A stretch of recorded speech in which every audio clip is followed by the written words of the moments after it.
I am resigning from my post as Education Minister. It is for personal reasons. I thank everyone for the opportunity. జుకాతీ hey Duniya bus చుకానే వాళ్ళ చాహియే అది ప్రస్తుతం trending అవుతున్నటువంటి wording అనమాట. అంటే ప్రభుత్వం అయినా సరే తల దించుతుంది, కానీ ఆ తల దించడానికి కొంత ఎవరో ఒకళ్ళు అనేది కావాలి. అది ఉద్యమకారులే కావచ్చు, లేకపోతే ప్రతిపక్షం వాళ్ళే కావచ్చు, ఏదైనా కావచ్చు. సో ఇప్పుడు మొత్తానికి ఫైనల్గా ధర్మేంద్ర ప్రధాన్ గారు రాజీనామా చేశారు. ఇన్ని రోజుల నుంచి సిజేపీ కాక్రోచ్ జనతా పార్టీ చేస్తున్నటువంటి ప్రొటెస్ట్లకి కానీ, లేకపోతే వాళ్ళు ఇచ్చినటువంటి పిలుపుకి కానీ, వాళ్ళ డిమాండ్స్ కానీ, వాళ్ళ ప్రధాన డిమాండ్ ఏంటంటే ఆయన రాజీనామా అనమాట. आज वो डर नहीं है इस सरकार के किसी भी मंत्री में साइड होती है तो मेरी नौकरी जाएगी. जब ये डर बैठेगा ना, आप देखिए कैसे सिस्टम ऊपर से नीचे ठीक होता है. उससे एक मैसेज चला जाएगा, अगर मंत्री की कुर्सी जा सकती है तो ब्यूरोक्रेट. సో విద్యార్థులు తలుచుకుంటే చూడండి ఒక్కసారి ఎక్కడి నుంచి ఎక్కడికి కదిలిపోయిందో. మరి ఎందుకు అంటే విద్యార్థులకి భయపడి ప్రభుత్వం ఈ నిర్ణయం తీసుకుందా? అసలు దీని వెనక నిర్ణయం తీసుకోవడానికి కారణాలు ఏంటి? At the same time social media ఎంత పవర్ఫుల్గా అసలు ఇలాంటి సిచ్యువేషన్ అంటే ఒక మంత్రిని సింపుల్గా రాజీనామా చేసేలాగా సోషల్ మీడియా ఉపయోగపడింది అనేది పర్టికులర్ వీడియోలో డిస్కస్ చేద్దాం. మీరైతే లాస్ట్ వరకు చూడండి. హాయ్, నా పేరు Yoganand, welcome to Yogi view point. ఈ పర్టికులర్ వీడియో వచ్చేసి పార్టీలకు అతీతంగా, కులమతాలకు అతీతంగా జనరల్గా షేర్ చేసుకునేటువంటి ఒక ఒపీనియన్ మాత్రమే. ఓకే, మళ్ళీ కింద కామెంట్లలో మీరు ఆ పార్టీ ఈ పార్టీ అని మెన్షన్ చేయొద్దు. పార్టీలతోనే సంబంధం లేదు మనకి. సో ఇప్పుడు స్టూడెంట్స్ అనేవాళ్ళు ఏంటంటే దేశ భవిష్యత్తు. చాలామందికి, ఎంతోమందికి ఇప్పుడు ఈవెన్ మినిస్టర్ల దగ్గర పనిచేసే వాళ్ళకు కూడా పిల్లలు ఉన్నారు. సో మినిస్టర్లకి పిల్లలు ఉన్నారు, అట్ ద సేమ్ టైం ఎమ్మెల్యేలు ఎవరైనా సరే పొలిటికల్ లీడర్స్కి పిల్లలు ఉన్నారు. భారతదేశంలో ఎంతోమందికి చదువుకునేటువంటి పిల్లలు ఉన్నారు. సో వాళ్ళు దేశ భవిష్యత్తు. రేపొద్దున వాళ్ళు చక్కగా చదువుకొని మంచి భావిభారత పౌరులై మంచి దారిలో వెళ్ళాలంటే మనకి మంచి ఎడ్యుకేషన్ సిస్టమ్ ఉండాలి. సో ఆ మంచి ఎడ్యుకేషన్ సిస్టంలో కనుక మార్పులు రావాలి అంటే, రాలేదనుకోండి ఒకసారి ఇలాంటి ఉద్యమాల వల్ల పాసిబుల్ అవుతుంది. అంటే జెన్ జీ స్టూడెంట్ పవర్ అనేది ఏంటో చూపించారనమాట. Personal reasons. I thank everyone for the opportunity. Chief justice అన్నటువంటి సింపుల్ మాటలతోటి పుట్టినటువంటి పార్టీ సిజేపీ కాక్రోచ్ జనతా పార్టీ. అంటే ఒకే ఒక్క పర్సన్ అభిజిత్ చాలా స్ట్రాంగ్గా నిలబడి చివరి వరకు ఎక్కడ కూడా తొలగించకుండా ఎన్నో జరిగింది. దీని వెనకాల చాలామంది చెప్పారు విదేశాల వాళ్ళ వెనకాల ఉన్నారని, ఫారిన్ ఫండింగ్ అని, ఇంకొకటని. అవన్నీ రాజకీయాల విషయాలన్నీ మనం పక్కన పెట్టేద్దాం. మనం కేవలం తీసుకోవాల్సింది ఏంటంటే స్టూడెంట్ పవర్ ఎంత పవర్ఫుల్ అనేది ఆలోచించుకోవాలి. ఎట్ ద సేమ్ టైం ఒక దేశ ప్రభుత్వాన్ని కదిలించింది అంటే సోషల్ మీడియా. ఓవర్ నైట్ దగ్గర 19 మిలియన్ ఫాలోవర్స్ వచ్చారు అంటే స్టూడెంట్స్ ఎంత కసిగా ఉన్నారో ఆలోచించండి. ఎందుకు అంటే చాలామందికి జాబ్ లేవు, జాబ్ మార్కెట్ లేదు. రీసెంట్గా జరిగినటువంటి జాబ్ ఫేర్కి దగ్గర 5,000 మంది, మొన్న ఇంకెక్కడో ఆ ఒక ఫెన్సింగ్ కూడా కూలిపోయి చాలామంది స్టూడెంట్స్ పడిపోయారు పాపం. ఒక్క పోస్ట్కి దగ్గర వేలల్లో వెళ్తున్నారు జనాలు ఇంటర్వ్యూకి. వాళ్ళు క్వాలిఫై అవుతారా అవరా పక్కన పెడితే. అంటే దేశ యువత నిరుద్యోగం అలా పెరిగిపోయిందనమాట. సో మరి అలాంటి నిరుద్యోగం పెరిగిపోయిన పరిస్థితుల్లో ఉన్న విద్యార్థులు కూడా ఇలా బలైపోతే, సో ఇప్పుడు వాళ్ళ డిమాండ్స్లలో ప్రధాన డిమాండ్ వచ్చేసి ధర్మేంద్ర ప్రధాన్ గారు రాజీనామా చేయాలి. నెక్స్ట్ వీళ్ళకి కాంపన్సేషను చనిపోయిన వాళ్ళకి ఇవ్వాలి. కానీ ఆ పోయిన పిల్లలు అయితే ఖచ్చితంగా తిరిగి రారు. పాపం చిన్న పిల్లలు, ఎంత అసలు అది చాలా బాధాకరం. Okay, so what ever it is అందరూ ప్రతి చోట సపోర్ట్ చేశారు. చివరికి ఏంటంటే చాలామంది స్విగ్గీలో, జొమాటోలో ఎక్కడెక్కడి నుంచో ఫుడ్ ఆర్డర్ చేశారు. దానికి కూడా అన్నారు వేరే విదేశాల నుంచి ఫుడ్ ఆర్డర్ చేస్తున్నారు, అది చేస్తున్నారు. అంటే దీన్ని సైడ్ ట్రాక్ చేయడానికి మ్యాక్సిమం ట్రై చేశారు. ఎంత ట్రై చేసినా కానీ ఏంటంటే స్టూడెంట్ ఉద్యమం విపరీతంగా, దానికి తోడు ఎక్కడ వీళ్ళకి హెల్ప్ అయింది అంటే పెద్ద వాళ్ళు అందరూ, అంటే సెలబ్రిటీస్ ఎవరెవరైతే ఉన్నారో ప్రకాష్ రాజ్ లాంటి వాళ్ళు, సినిమా హీరోలు చాలామంది సపోర్ట్ చేశారు. ఈవెన్ సల్మాన్ ఖాన్ గారు కూడా సపోర్ట్ చేశారు అన్నమాట దీనికి. సో అంతమంది సపోర్ట్ వలన ఇది సాధ్యమైంది. సో నిజంగా ఒక్కసారి ఈ వీడియో చూద్దాము. మనము అభిజిత్ సింగ్ ఏమన్నాడంటే అసలు ఆయన రిజైన్ చేయటం వల్ల యూజ్ ఏంటి అని అన్నారనమాట. ఒక్కసారి ఈ వీడియో చూడండి. बच्चे की सुसाइड होती है तो मेरी नौकरी जाएगी. जब ये डर बैठेगा ना, आप देखिए कैसे सिस्टम ऊपर से नीचे ठीक होता है. उससे एक मैसेज चला जाएगा, अगर मंत्री की कुर्सी जा सकती है तो ब्यूरोक्रेट की भी कुर्सी जा सकती है. చూశారు కదా, అంటే అకౌంటబిలిటీ. ఇప్పుడు ఒక తప్పు చేస్తే ఎవరైనా కానీ ఆ అకౌంటబిలిటీ అనేది ఉంటే రేపు పొద్దున వేరే వాళ్ళు ఎవరు తప్పు చెయ్యరు అనేటువంటి మాట ఆయన చెప్పాడు అనమాట. సో వాళ్ళు చాలా ఒక్కటే కమిటెడ్గా అంతే, నాకు రాజీనామానే చేయాలి. చాలా డిమాండ్స్ తీసుకొచ్చారు. ఫాస్ట్ ట్రాక్ కోర్టులు పెడతా అన్నారు, అదన్నారు, ప్రధానమంత్రి గారు చెప్పారు ఫాస్ట్ ట్రాక్ కోర్ట్స్ పెడతాము అనేసి. కానీ దానికి కూడా తల వంచలేదు.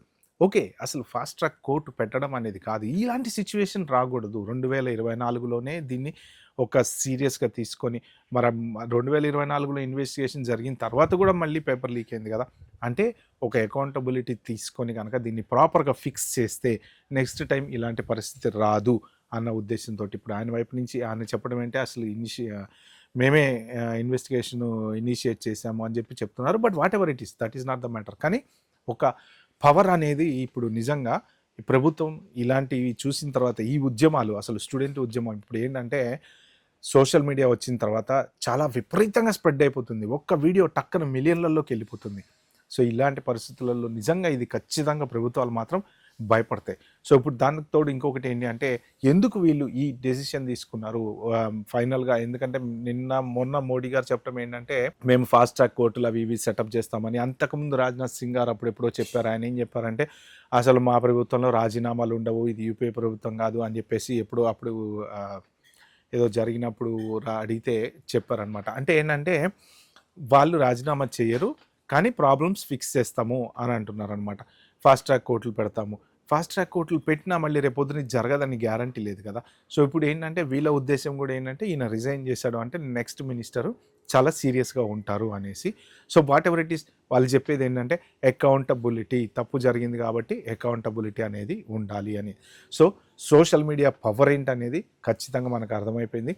ఈ దేశ భవిష్యత్తు విద్యార్థులు ఎన్ని విద్యార్థులకు సంబంధించిన ఎన్ని పేపర్ లీకులు, ఒకటి కాదు రెండు కాదు, ఇన్ని సంవత్సరాల నుంచి ఎన్ని పేపర్ లీకులు జరుగుతున్నాయి.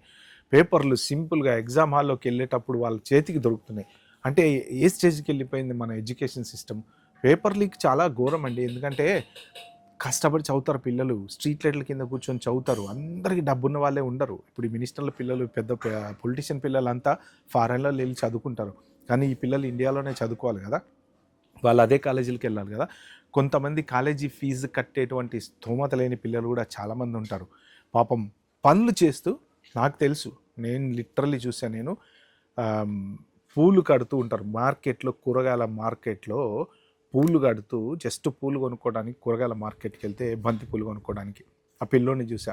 ఏంటి నాన్న ఏం చేస్తావు అంటే నేను ఇట్లా కాలేజీకి వెళ్తా, చదువుకుంటా సార్. మనం చదువుకునేవాడు ఇది అమ్ముతాడు అంటే మరి మాకు ఇదే సార్ ఆధారము అంటే నాకు లిటరల్లీ బాధ అనిపించింది. ఆ పిల్లోడు పాపం మార్కెట్లో పూలు అమ్ముకుంటూ మళ్ళీ అప్పుడప్పుడు ఏదన్నా ఫంక్షన్లు పార్టీలు అయితే నేను ఇట్లా ఎవరికో రికమెండ్ చేశాను, పూలు దండలు అవన్నీ వచ్చి సెట్ చేసి వెళ్ళాడు అనమాట. నేను ఒక 5,000 రూపాయలు ఎక్స్ట్రా ఇచ్చి పంపించా ఆ పిల్లోడికి. ఎందుకు అంటే చదువుకుంటాడు పాపం. ఆ టైం ఏదో మార్కెట్లో పూలు అమ్ముకునే టైం అతను స్పెండ్ చేసే టైము చదువు మీద స్పెండ్ చేసి ఇంకా ఎంత మంచి బాగా చదువుకొని ఎంత పైకి వస్తాడు అతను. సో ఇలాంటి వాళ్ళు చాలామంది ఉన్నారు. అంత కష్టపడి వాళ్ళు చదివితే ఇంత సింపుల్గా పేపర్ లీక్ అయిపోయి, పేపర్ లీక్లో రాసినోడు వీళ్ళు వచ్చి పక్కన కూర్చుంటే అది 100% ఎడ్యుకేషన్ సిస్టమ్ కరెక్ట్ కాదనమాట. అట్లీస్ట్ ఇప్పటికైనా సరే kids, just Gen Z kids social మీడియాని వాడుకొని ప్రభుత్వాన్ని కదిలించారంటే మాత్రం ఇది చాలా గ్రేట్. సో దీనికి వెనక అంటే ప్రభుత్వం కొంత నిర్ణయం తీసుకోవడానికి వెనక కారణాలు కూడా చాలా ఉన్నాయి. ఏంటి అంటే ఒక్కసారి ఇదివరకు ఉద్యమాలన్నీ ఎలా ఉండేవంటే ఈ పోస్టర్లు అంటించటాలు, ఆ తర్వాత ఎక్కడైనా పేపర్లలో వేయటాలు, ఇలాంటివి వర్డ్ టు మౌత్ స్ప్రెడ్ చేసుకోవటాలు అలా ఉండేవి. ఇప్పుడు ఈ సోషల్ మీడియాని ఆపలేరు, ఎవరు ఆపలేరు. ఎన్ని పోస్టులను డిలీట్ చేయగలుగుతారు, ఎన్ని అకౌంట్లను డిలీట్ చేయగలుగుతారు, మిలియన్లలోకి వెళ్ళిపోతుంది. ఫారెన్ నుంచి సపోర్ట్ వస్తుంది, అబ్రాడ్లో ఉన్నటువంటి స్టూడెంట్స్ కూడా వాళ్ళు అక్కడ ధర్నాలు చేసి సపోర్ట్ చేస్తున్నారు. సో దాంతో ఏంటంటే సోషల్ మీడియాలో ఉన్న న్యూస్ ప్రకారం ఇంటెలిజెన్స్ వాళ్ళు కూడా దీన్ని మనం ఆపలేము, మహా అయితే ఈ లాఠీ ఛార్జీలు అవి ఇవి తాత్కాలికం కానీ పెరిగిపోతుంది రోజు రోజుకి. ప్రతి చోట అందరూ సపోర్ట్ చేస్తున్నారు, అందరు చెప్తున్నారు, హీరోలు, యాక్టర్లు, వాళ్ళు వీళ్ళు, ప్రకాష్ రాజ్ గారు అందరూ వెళ్ళి మీరు ఎట్లా అయినా సపోర్ట్ చేయండి, ఏదో రకంగా సపోర్ట్ చేయండి, మీరు ఒక వీడియో పెట్టి సపోర్ట్ చేయండి, లేకపోతే ఎలాగైనా సపోర్ట్ చేయొచ్చు, జంతర్ మంతర్ దగ్గరికి రావాలని ఏం లేదు. అంత సపోర్ట్ వచ్చింది వాళ్ళకి. ఎందుకంటే అంత పవర్ఫుల్ సబ్జెక్ట్ ఇది పేపర్ లీక్ అనేది, నాట్ ఏ జోక్. ఒక డాక్టర్ అవ్వాలంటే ఎంత కష్టపడితే డాక్టర్ అవుతారండి, ఫ్రీ సీట్ కొట్టాలంటే అంత ఈజీ కాదు. అంత కష్టపడ్డ తర్వాత ఇలాంటివి జరిగితే పాపం ఆ చనిపోయిన వాళ్ళు ఆత్మహత్యలు చేసుకొని ఎంత బాధాకరం. ఫారెన్ మీడియా కూడా అవే సీన్లు చూపిస్తుంది అనమాట. అంటే ఇంటర్నేషనల్గా మన దేశం ఇప్పుడు స్టూడెంట్స్ కదా, ఇప్పుడు వేరేవనుకోండి, వేరే ఉద్యమాలు అవి ఇవి అయితే పెద్ద ఎవరు ఫోకస్ చేయరు. స్టూడెంట్ ఉద్యమం ఒకటేసారి ఇంత లెవెల్లో వచ్చేటప్పటికి ఏమైందంటే ఫారెన్ మీడియా కూడా ఫోకస్ చేసింది. అంటే కొంత బయట దేశాలలో కూడా మన దేశాన్ని గురించి కొంత తగ్గేటువంటి, ఎందుకంటే మోడీ గారికి మంచి పేరుంది, ఆయన మంచి గొప్ప ప్రైమ్ మినిస్టర్, చాలా నిర్ణయాలు తీసుకున్నారు, చాలా చేశారు. సో ఆయనకు ఒక మంచి పేరుంది. ఆ పేరు పోగొట్టుకోవటం కరెక్ట్ కాదు. అలాగని చెప్పి విద్యార్థులను సఫర్ చేయటం కరెక్ట్ కాదు. సో మోస్ట్ ప్రాబబ్లీ ఇది ఇప్పుడు అలా ఆగేటట్టు లేదు, బయట దేశాలలో పరుగు పోతుంది. సో ఎందుకు వచ్చినావు అందుకని చెప్పేసి ఆయన ఈ నిర్ణయం తీసుకున్నారేమో అని నేను అనుకుంటున్నా. ఇది కేవలం నా ఒపీనియనే. మీరేమనుకుంటున్నారో కింద కామెంట్లో మెన్షన్ చేయండి. But what ever it is, we have to congratulate this Gen Z kids అనమాట. వాళ్ళు సాధించారు, పట్టుదలతోటి సాధించారు. పాపం తన్నులు తిన్నారు, తిండి లేకుండా, ఫుడ్ లేకుండా, వాటర్ లేకుండా ధర్నాలు చేశారు, అన్నీ చేశారు. భారతదేశం యువతని మాత్రం మనం పక్కా కంగ్రాచులేట్ అయితే చేయాల్సిందే. ఓకే ఫ్రెండ్స్, ఈ వీడియో కనుక మీకు నచ్చినట్టయితే ప్లీజ్ ఒక నలుగురికి షేర్ అయితే చేయండి. థ్యాంక్ యూ, బాబాయ్, హ్యావ్ గుడ్ డే.